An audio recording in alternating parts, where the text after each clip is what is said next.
Hello అందరికీ. కొంచెం round face ఉండే వాళ్ళకి, కొంచెం కరువు కావాలి ఇలా ఫేస్‌కి అనుకునే వాళ్ళకి ఈ మసాజ్ అయితే చాలా బెస్ట్. ఇదొచ్చేసి గోషా అనమాట. నేను ఇప్పుడు చూపించిన వాటర్ వచ్చేసి మనం అన్నం వంచుతాం కదా! ఆ గంజి అనమాట. జస్ట్ ఆ గంజినే పూసుకొని అయినా, లేకపోతే శనగపిండి అలా యాడ్ చేసి అయినా ఇలా వేసుకొని ఈ విధంగా మనం మసాజ్ చేసుకోవడం వల్ల మంచి రిజల్ట్ అయితే ఉంటది. ఇట్లా షేపు గడ్డం దగ్గర నుంచి ఇలా పైకి అనడం వల్ల రౌండ్ ఫేస్ అనేది కొంచెం మనకి షేప్‌లాగా కనిపిస్తదనమాట. ఇలాంటి ఫేస్ మసాజర్‌లన్నీ ఆన్‌లైన్‌లో అయితే అవైలబుల్ ఉన్నాయి. ఇప్పుడైతే తక్కువ ప్రైస్‌లో ఉన్నాయండి.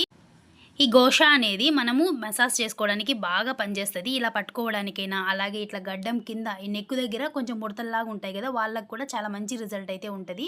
మెయిన్ మసాజ్ అనేది చాలా బెస్ట్ ఫేస్‌కి. బ్లడ్ సర్క్యులేషన్ బాగా జరిగి మంచి గ్లో అయితే ఇస్తది. కానీ అప్పటికప్పుడు అయితే రిజల్ట్ అయితే రాదు. మనం కంటిన్యూ‌గా చేసుకుంటూ ఉంటే గూడా మంచి గ్లో అనేది ఉంటది. మన ఫేస్‌లో డిఫరెన్స్ అయితే డెఫినెట్‌గా కనిపిస్తది మీకు. దీనికి సంబంధించి ఫుల్ వీడియో కూడా నా ఛానెల్‌లో ఉంది. ఎవరైనా ఇంట్రెస్ట్ ఉంటే చూడండి. Bye bye.